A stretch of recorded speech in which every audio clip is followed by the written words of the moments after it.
Kedua di Jawa Tengah itu adalah Pejagan Cilacap.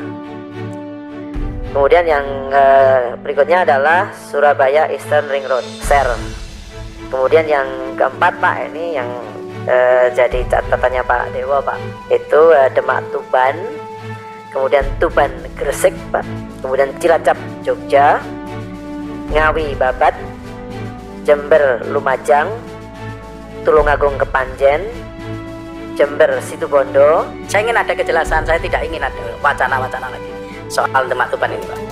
Oke, mungkin 3 poin aja Pak Danang, bisa dilanjutkan enggak Demak Tuban ini, atau mau dilanjut apa enggak ngono aja wes. Kita punya Pak, izin Bapak. Pimpinan, pimpinan.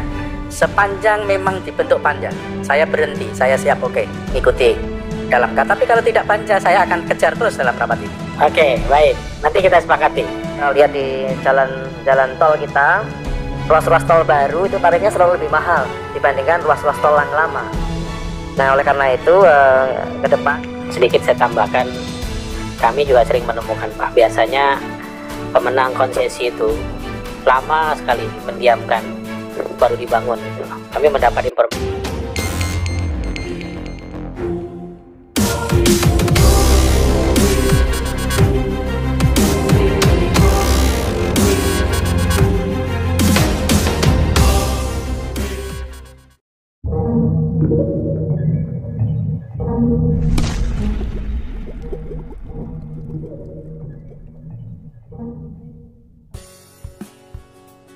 Assalamualaikum semuanya. Menindaklanjuti mengenai tayangan sebelumnya yang meminta untuk menayangkan jawaban dari pihak BPJT mengenai masalah jalan tol di Indonesia, terkhusus di ruas tol yang bermasalah, baik itu pembiayaannya, lelang ulang maupun ruas baru yang harus masuk ke BSN. Dan berikut ini saya tayangkan jawabannya secara lengkap. Selamat menikmati. Untuk mempersingkat waktu, highlight jawaban saya persilahkan Pak Kepala Badan Pengusahaan Jalan Tol Pak Danang Parikesit, kami persilahkan untuk menyampaikan tanggapan atau jawaban terhadap saran, masukan, dan pendapat dari pimpinan dan anggota Komisi 5 DPR yang sudah disampaikan. Saya persilahkan. Terima kasih Bapak Ketua, Bapak Pimpinan, dan anggota Komisi 5 yang kami hormati. Izinkan kami membagi tanggapan Pak di dalam 5 atau 4 bagian. Yang pertama, hal-hal yang sifatnya teknis yang tadi disampaikan oleh Bapak anggota Komisi 5. Kemudian yang kedua, nanti kami akan menyampaikan hal yang berkaitan dengan konsepsi jalan tol Pak, sedikit teoritis sedikit, tapi mohon maaf nanti kami harus menyampaikan karena ini berkaitan dengan persoalan bisnis proses yang ada di Kementerian PUPR yang melibatkan beberapa unit organisasi. Kemudian kami akan sampaikan ke atas juga permintaan dari Bapak sekalian soal pembagian tugas dan kewenangan Pak di dalam penyelenggaraan jalan tol. Dan yang terakhir, beberapa hal pokok yang berkaitan dengan hasil kajian, namanya kalau di yang kami surat Pak Irjen itu namanya kajian penyelenggaraan jalan tol Pak, oleh dan rekomendasi KPK serta rencana aksi yang tadi disampaikan untuk kita memberikan tanggapan.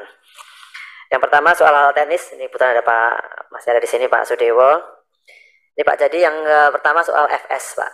Kami itu di studi kelayakan itu dilakukan oleh beberapa unit organisasi, karena ada Bina Marga, ada DCPI, dan ada di BPJT. Yang tadi kami laporkan adalah studi kelayakan yang sudah kita terima untuk kita proses selanjutnya Pak. Jadi kalau kami sekaligus menyampaikan Pak bahwa mitra kami, rekan kami dari DCPI itu melakukan beberapa studi kelayakan yang barangkali bisa kami sampaikan di sini Pak. Pertama adalah Bandung Intra-Urban Toll Road Pak, itu sedang dilaksanakan. Kedua di Jawa Tengah itu adalah Pejagan Cilacap. Kemudian yang berikutnya adalah Surabaya Eastern Ring Road, SER. Kemudian yang keempat Pak, ini yang jadi catatannya Pak Dewo Pak, itu Demak Tuban, kemudian Tuban Gresik Pak, kemudian Cilacap Jogja, Ngawi Babat, Jember Lumajang, Tulungagung Kepanjen, Jember Situbondo, Jembatan Batam Bintan, dan kawasan Maminasata Pak. Jadi itu yang kami sampaikan, hasil kajian-kajian yang tidak disusun di BPJT, tapi kami sifatnya menerima dokumen tersebut dari Direktorat Jenderal Pembiayaan Infrastruktur. Di luar yang nanti biasanya ada kajian-kajian yang sifatnya prakarsa dari badan usaha. Ini yang pertama, Pak. Pimpinan, izin ya supaya clear. Silakan. Yang disampaikan oleh Kepala BPJT semua ruas itu tadi hasil kerja dari pembiayaan infrastruktur itu kemudian menjadi prioritas oleh BPJT itu yang mana? Apakah semua akan menjadi prioritas ditindaklanjuti? Apakah harus diverifikasi terlebih dulu? Prioritas atas dasar apa? Ya, kesiapannya sejauh mana?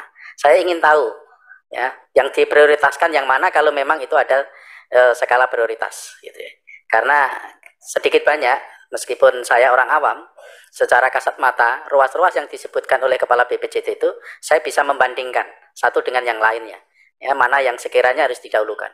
Karena Demak Tuban itu sesungguhnya harusnya 5 tahun 10 tahun yang lalu, yang Pantura itu harusnya sudah 10 tahun yang lalu, tapi sekarang baru tahapan studi, itu pun kalau didorong-dorong. Ini pun kalau nggak didorong-dorong, tidak didesak, mungkin juga tidak disampaikan. Maka saya ingin clear, memprioritaskan ruas yang harus segera dibangun itu berdasarkan apa, dan yang sudah dibacakan itu mana yang akan didahulukan. Baik, silakan Pak Danang. Mungkin nanti teman-teman yang sifatnya ini kan ada rapat lanjutan kita supaya nanti tidak panjang. Kita persilahkan dulu untuk ini bisa selesai. Silakan Pak Danang lanjutkan.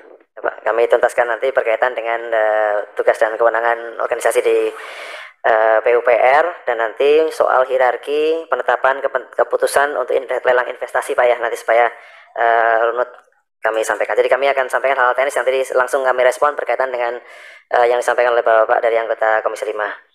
Kami lanjutkan dulu Pak ya, untuk masalah yang prioritas nanti disampaikan pada bagian yang berikutnya, nanti kami sampaikan.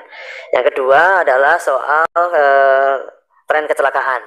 Tadi beberapa dari anggota Komisi 5 menyampaikan soal kekhawatiran kecelakaan yang ada di jalan tol. Nah, kami sampaikan kecenderungannya atau pimpinan, mohon maaf sekali ini pimpinan, mohon maaf.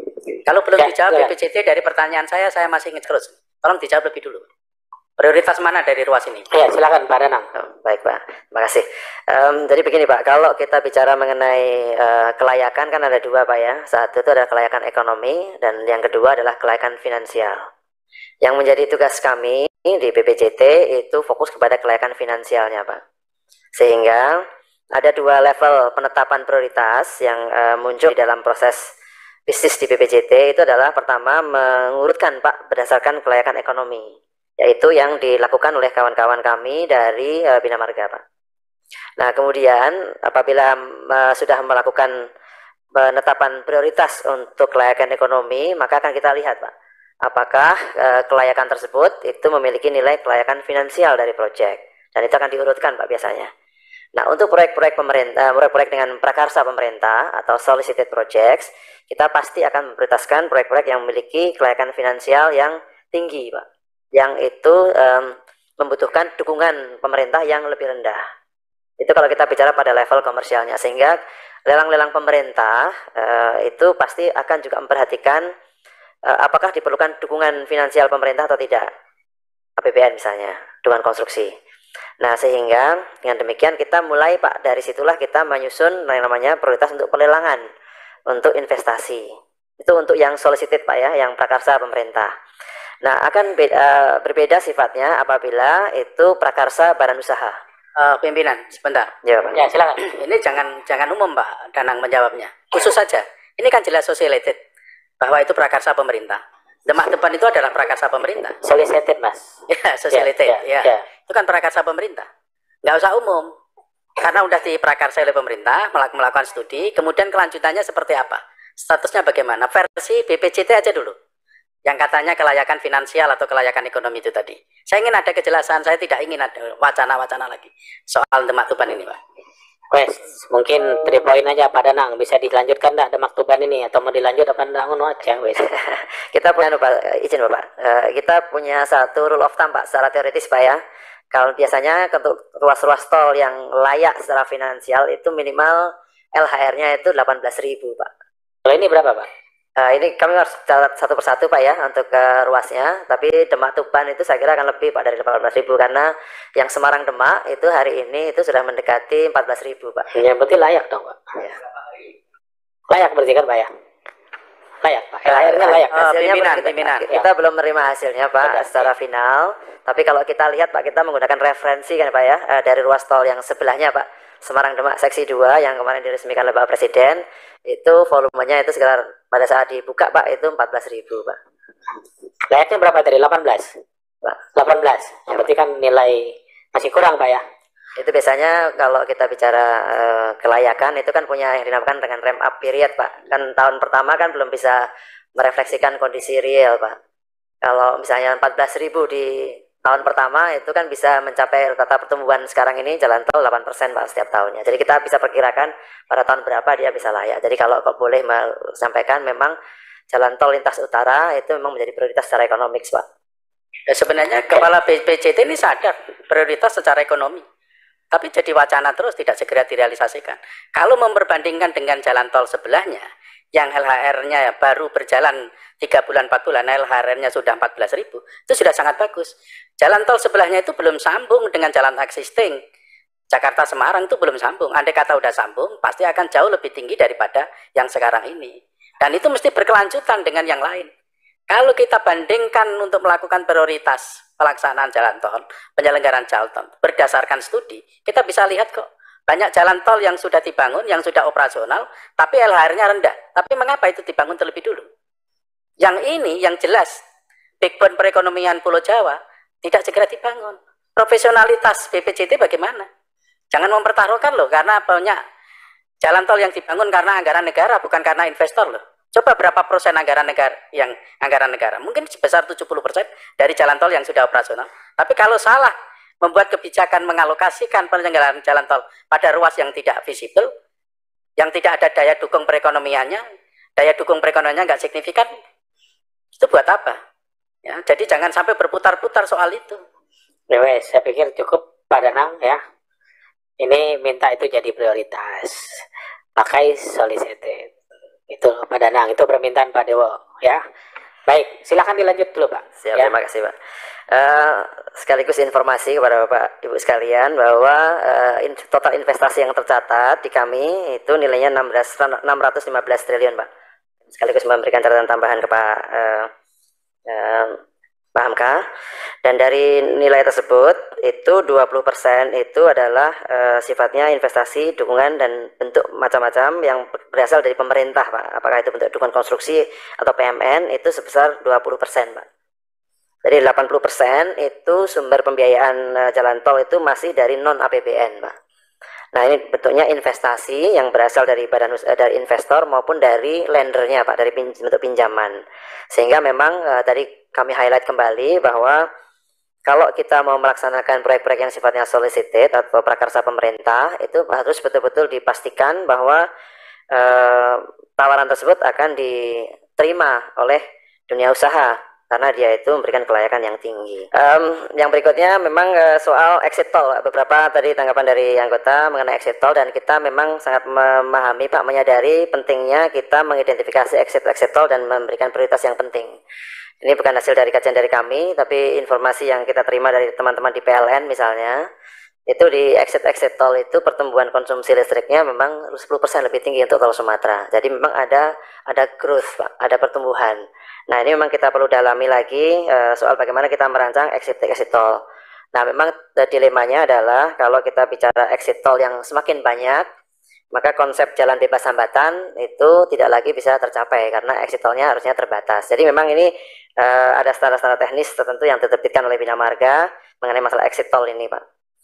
Kemudian yang kaitan dengan cukup banyak tanggapan soal bagaimana kita itu memilih atau bagaimana badan usaha itu memilih kontraktor, dan bagaimana badan usaha itu memastikan bahwa kontraktornya itu memenuhi kewajiban dari subkontraktornya.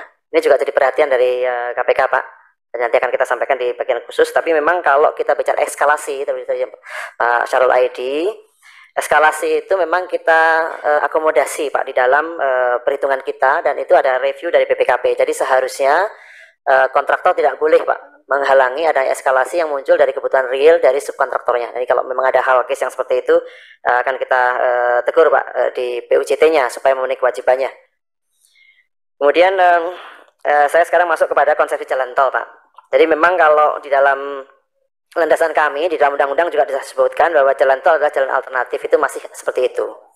Jadi tarif itu kalau saya kira Ibu Bapak sekalian para anggota sangat memahami ada perubahan yang mendasar Pak dari Undang-Undang 38 menjadi Undang-Undang 2. Karena di dalam Undang-Undang 2 itu tarif itu merupakan fungsi dari 3 hal Pak. Satu itu adalah merefleksikan kemampuan bayar masyarakat. Yang kedua itu adalah merefleksikan pengembalian investasi, dan yang ketiga ini Pak yang belum ada di dalam Undang-Undang 38 tapi muncul dalam Undang-Undang 2 adalah tarif merupakan aspek kebijakan dari pemerintah. Nah saat ini dari ruas-ruas jalan yang sudah dibangun itu hanya 2 kriteria tadi Pak dipenuhi, sehingga muncul misalnya kalau kita lihat di jalan tol kita, ruas-ruas tol baru itu tarifnya selalu lebih mahal dibandingkan ruas-ruas tol yang lama. Nah oleh karena itu ke depan dengan undang-undang ini maka tarif adjustment maupun tarif rebalancing itu bisa kita lakukan. Nah, kemudian yang berikutnya adalah soal partisipasi swasta, Pak. Ini tadi kami sampaikan bahwa 80% dari investasi jalan tol itu adalah dilakukan oleh pihak swasta, Pak. Jadi kita tetap akan mendorong peningkatan minat swasta di dalam membangun di jalan tol kita. Nah, memang catatan penting dari Bapak Ibu sekalian soal kualitas dan juga tata kelola ini akan menjadi catatan penting. Oleh karena itu, kami ingin menjelaskan sedikit Pak mengenai pembagian tugas dan kewenangan di organisasi kita di PPUPR. Nah di PUPR itu ada 3 unit organisasi yang terlibat, Bina Marga, Pembiayaan Infrastruktur, dan BPJT. Soal perencanaan umum Pak, perencanaan umum jaringan jalan tol itu menjadi tugas dan kewenangan dari Bina Marga. Sehingga kami di BPJT itu akan menerima ruas-ruas mana secara prioritas yang akan kemudian dikerjasamakan dengan badan usaha. Jadi pilihan soal tol Sumatera, kemudian tol Kalimantan, itu pertimbangannya lebih pada pertimbangan ekonomis dan makro di luar pertimbangan komersial. Sehingga kami yang ada di hilir ini akan fokus kepada yang komersial. Kemudian yang untuk ya, silakan Mas Dewo. Pak Danang, tolong jelaskan yang dimaksud pertimbangan ekonomi dan makro itu apa dibanding dengan pertimbangan komersial, supaya kita tahu itu. Silakan Pak. Ya kalau pertimbangan komersial itu fokus pada pengembalian investasi. Tadi kan kami sampaikan Pak, dari 80% pembiayaan jalan tol itu dilakukan oleh swasta. Ya, jadi mereka itu sangat concern mengenai pengembalian investasi pasti Pak. Nah tetapi setiap proyek yang sifatnya komersial itu pada umumnya itu dia secara ekonomi juga layak. Tetapi yang layak secara ekonomi itu pertimbangannya kan banyak Pak, tidak hanya pengembalian investasi dari badan usaha. Dia ada aspek untuk pengembangan wilayah, aspek untuk integrasi sosial dan sebagainya yang itu masuk dalam pertimbangan ekonomi Pak. Nah kalau pemerintah merasa bahwa ruas tersebut dibutuhkan secara ekonomi tapi belum memungkinkan secara finansial ditanggung semua oleh badan usaha, maka pemerintah dapat Pak itu memberikan penyertaan dalam bentuk dukungan konstruksi. Sehingga ruas tersebut layak untuk ditawarkan kepada pihak swasta. Ini Pak mungkin definisinya Pak. Kami lanjut. Ya, oke, silakan lanjut. Sebenarnya saya mau kejar lagi nih pimpinan. Cukup jelas. Karena Cukup jelas. saya kalau soal definisi ini saya paham sekali. Cuman itu yang tidak saya maksudkan. Jadi saya ingin lihat dari sudut pandang pemerintah, ya kehadiran jalan tol tersebut. Ini kan banyak pilihan, ya. Tapi mengapa yang harus dipilih di situ? Kemudian setelah jalan tol itu operasional, sesuai dengan studinya atau tidak? Bahwa studi tersebut jalan tol bila mana hadir, bila mana operasional akan memberikan daya dukung.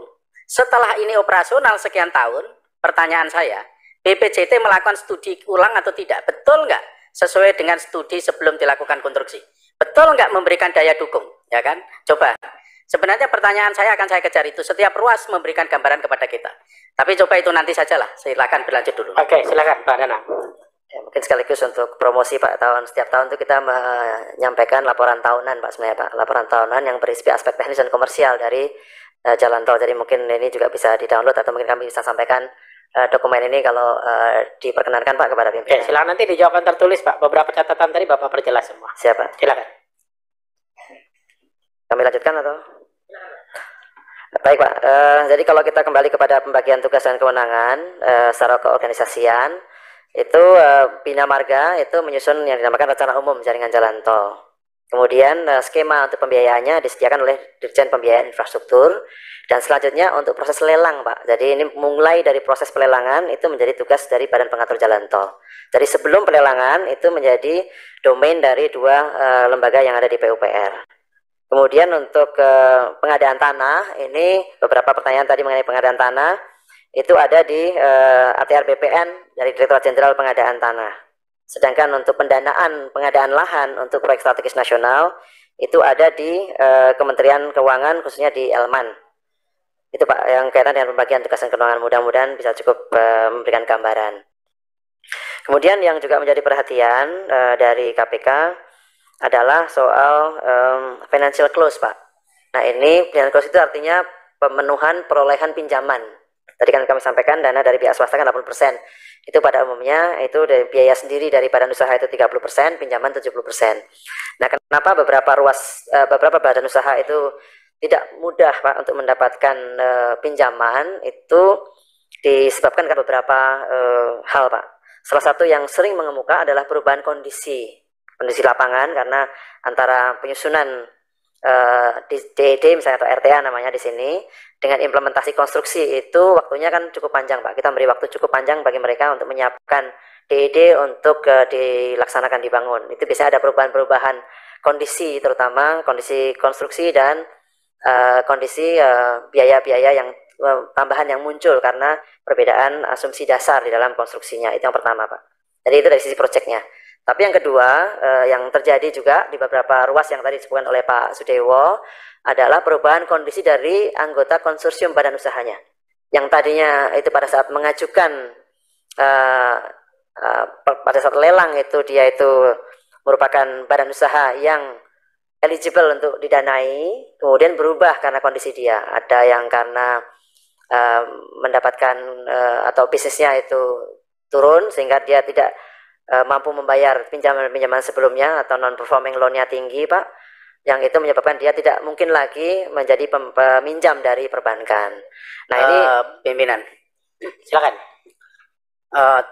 disampaikan oleh Pak Danang bahwa badan usaha sulit untuk mendapatkan pinjaman, itu dikarenakan oleh beberapa faktor, misalnya adanya perubahan kondisi karena desain, karena internal di data studinya, kemudian bisa perubahan kondisi oleh karena di internal usahanya dia sendiri.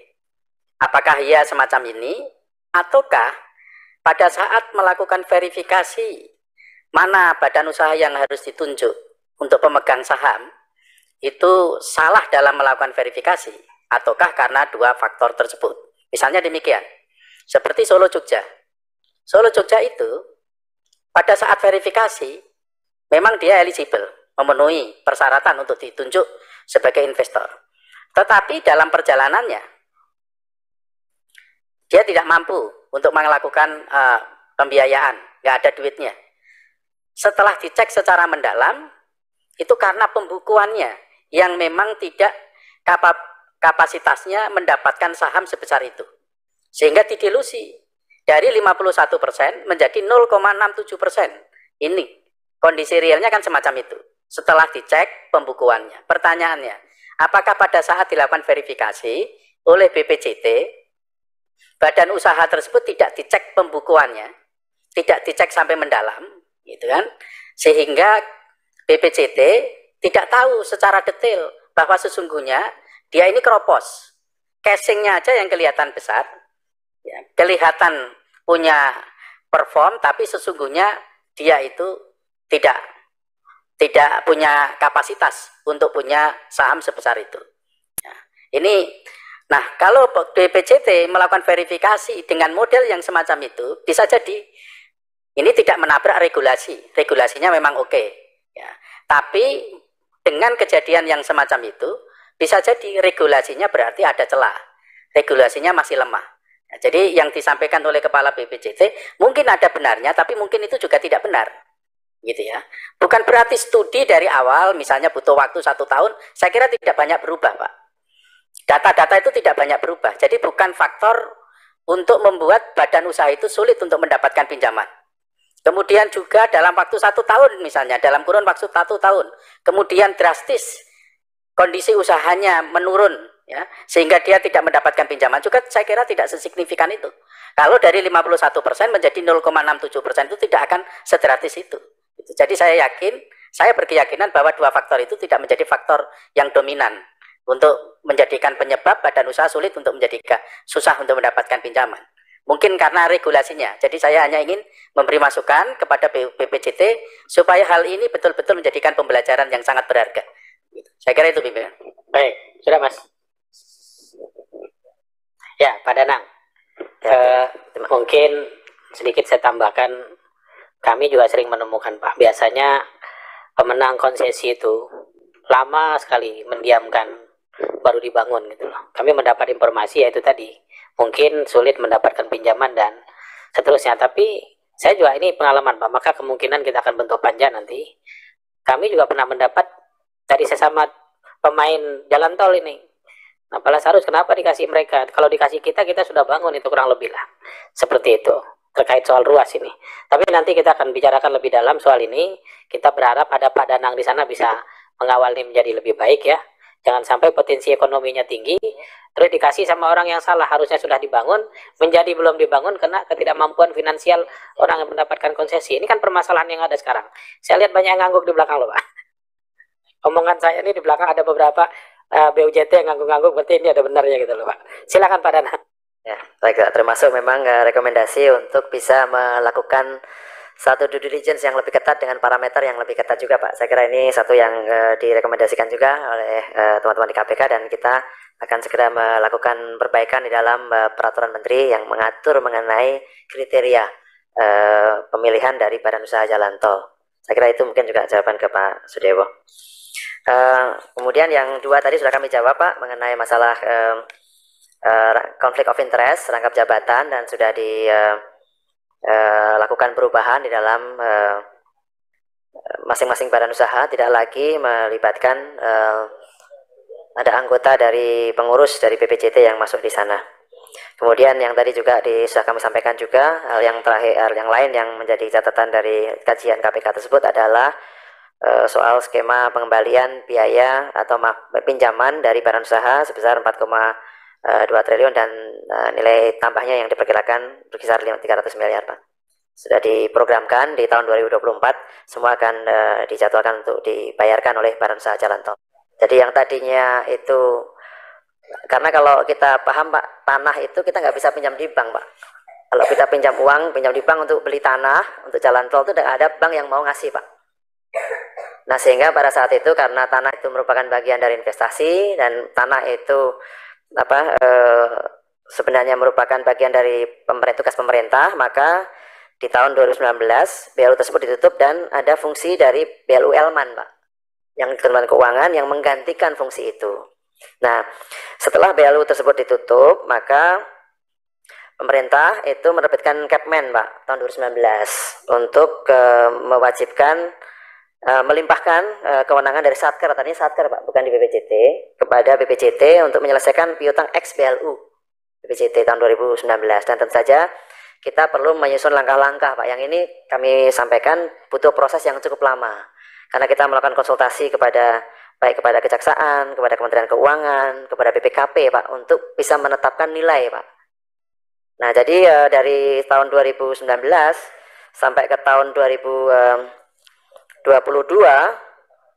itu kita melakukan proses konsultasi, kajian, kemudian rekonsiliasi, sehingga pada tahun 2022 itu Kementerian PUPR mengirimkan surat permohonan kepada Kementerian Keuangan untuk meminta ditetapkan adanya tarif PNBP-nya Pak, untuk nilai tambah, bunga, dan denda. Nah sedangkan untuk hitungan mengenai pokok pinjaman sebesar 4,2 triliun itu sudah ditandatangani ulang Pak oleh badan usaha yang meminjam kepada pemerintah, dan perjanjian mengenai pengembalian pinjaman pokok tersebut sudah ditandatangani seluruhnya, dan satu BUJT sudah melunasi Pak. Sehingga di dalam perjanjian baru tersebut itu semua pinjaman 4,2 triliun itu akan dilunasi sampai dengan tahun 2024, Pak. Ini situasi yang kemudian itu sudah kita laporkan juga menjadi bagian dari rencana aksi, Pak, untuk melakukan monitoring terhadap pemenuhan kewajiban Badan Usaha Jalan Tol untuk memenuhi pinjaman pokok, dan nanti kalau apabila tarif PNBP-nya sudah terbit, itu merupakan bagian dari kewajiban dari Badan Usaha untuk dibayarkan ke pemerintah, Pak. Ya, itu 2024 tuh yakin itu lunas, Pak? Sesuai perjanjiannya demikian, Pak. Ya. Kalau tidak lunas 2024?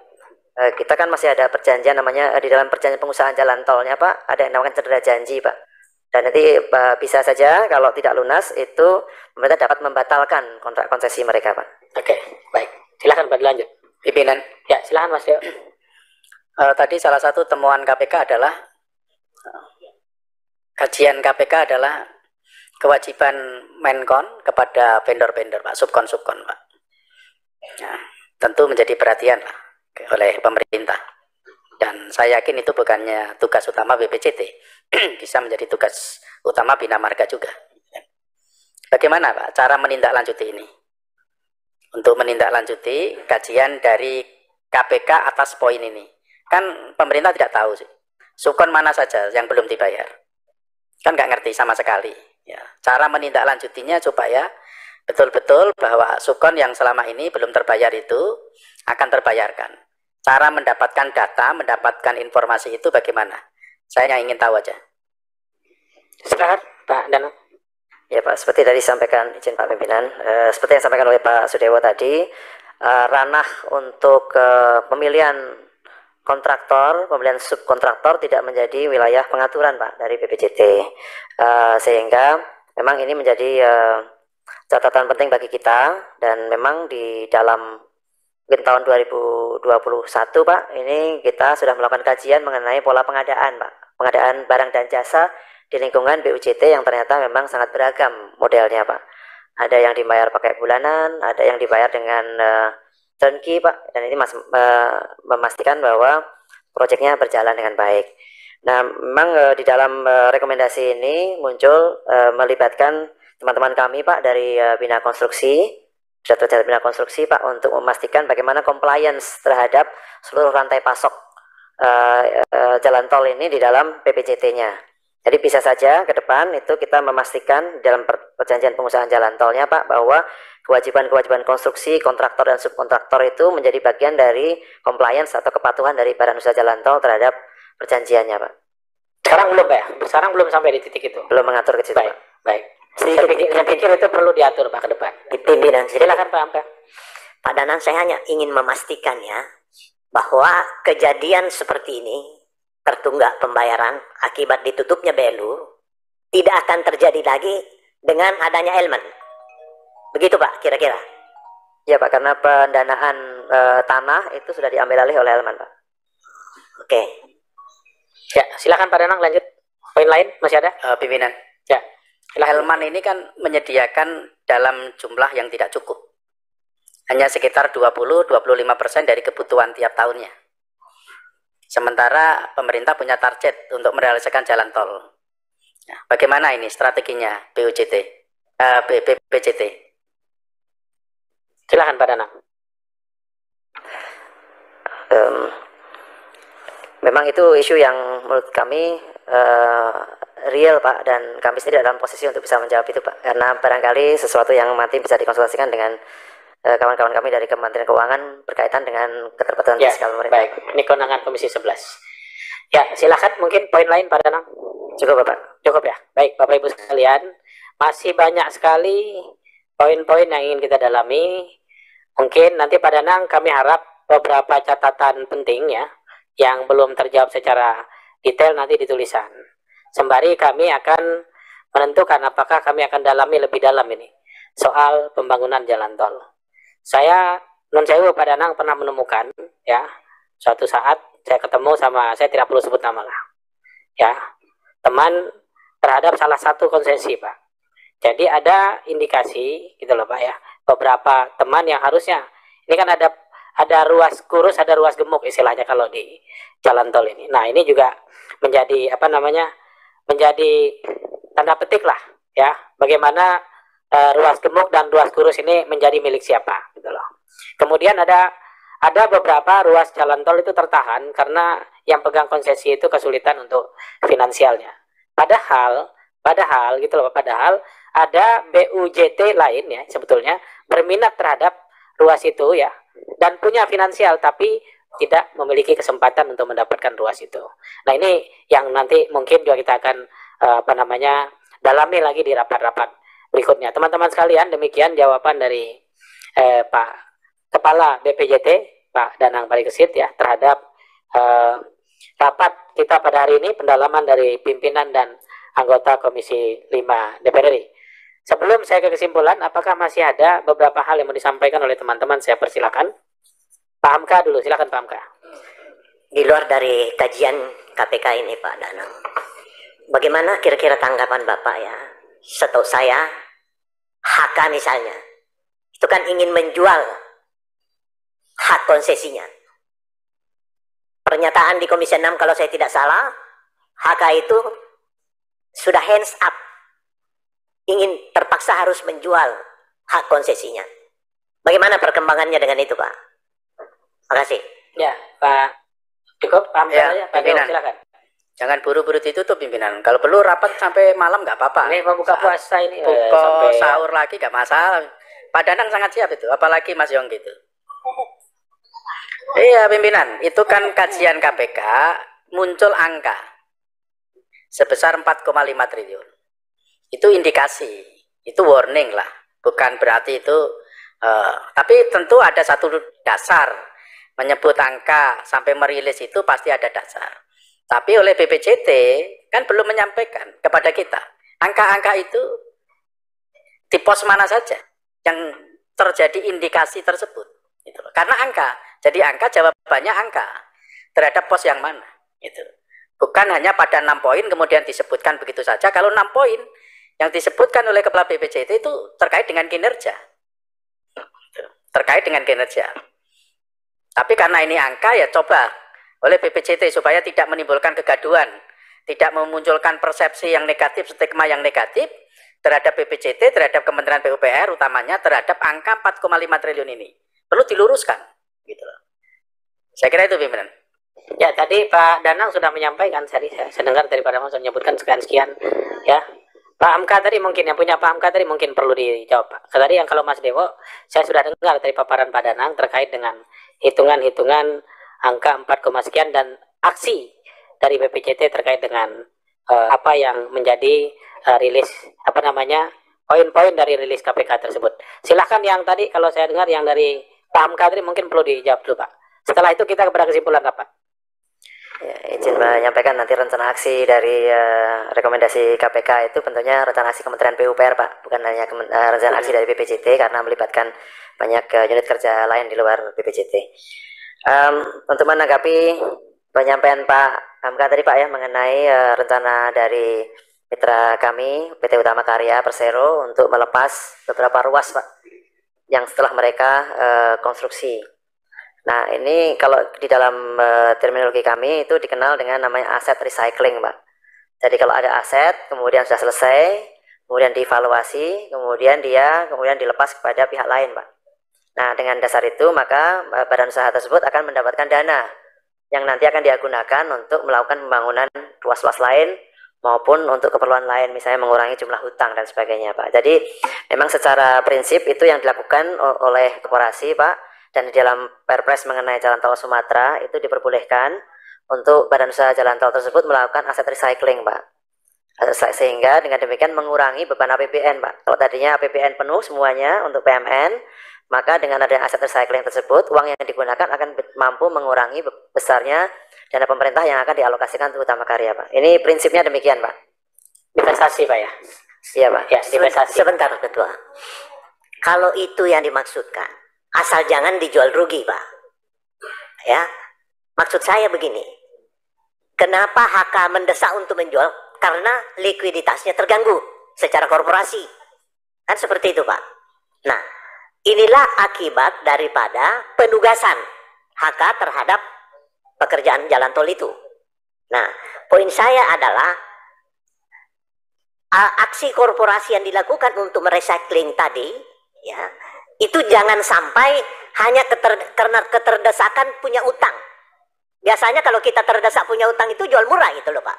Di luar daripada masa konsesi atau memperpendek atau memperpanjang konsesi gitu.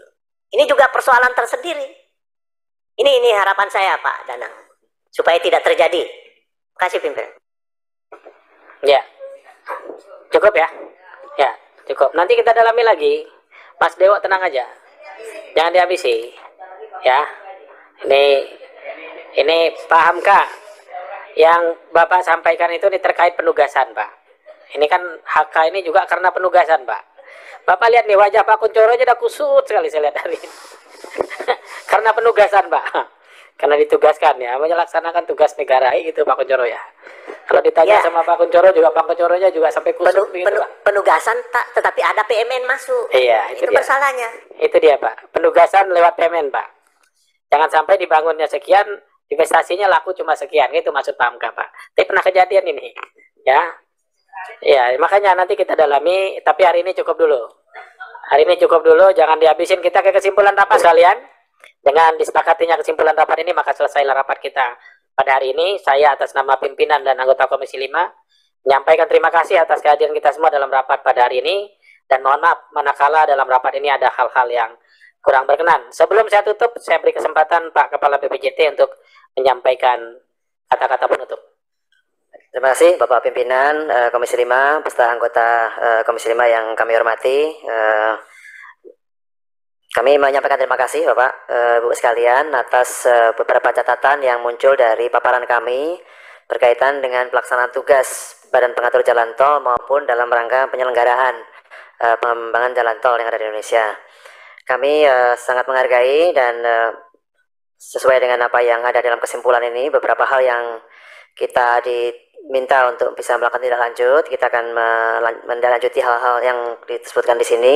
Sekaligus nanti kami akan melaporkan kepada pimpinan Pak mengenai hal-hal yang dinamika yang berkembang di dalam pertemuan RDP pada siang hari ini. Saya kira sekali lagi menyampaikan terima kasih. Assalamualaikum warahmatullahi wabarakatuh. Terima kasih Pak Danang. Sebelum saya tutup, nanti di jawaban tertulis Pak tolong detail. Saya berharap jawaban tertulis Bapak itu nanti cukup bisa menjelaskan, sehingga kami tidak perlu membentuk panja. Ya, tapi kalau nanti jawabannya kurang jelas, kemungkinan kita akan berlanjut ke panja untuk kita dalami segala sisi seluk-beluk terkait pengusahaan jalan tol ini. Saya rasa demikian Bapak Ibu sekalian, maka dengan mengucap syukur alhamdulillah, rapat hari ini saya nyatakan selesai dan ditutup. Terima kasih. Assalamualaikum warahmatullahi wabarakatuh. Selamat siang dan salam sejahtera bagi kita semua. Rapat saya nyatakan selesai. Terima kasih.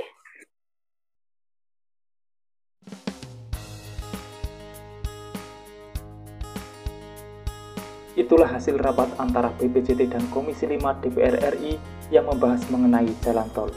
Sebenarnya tayangan ini sudah saya ambil poin-poin pentingnya saja, karena tidak mungkin saya bisa tayangkan semuanya dengan durasi penuh mencapai 4 jam lebih, hampir 5 jam. Mungkin itu saja yang bisa saya sampaikan. Semoga tayangan ini bermanfaat. Saya pamit undur diri dan wassalamualaikum warahmatullahi wabarakatuh. Sampai bertemu di video menarik selanjutnya.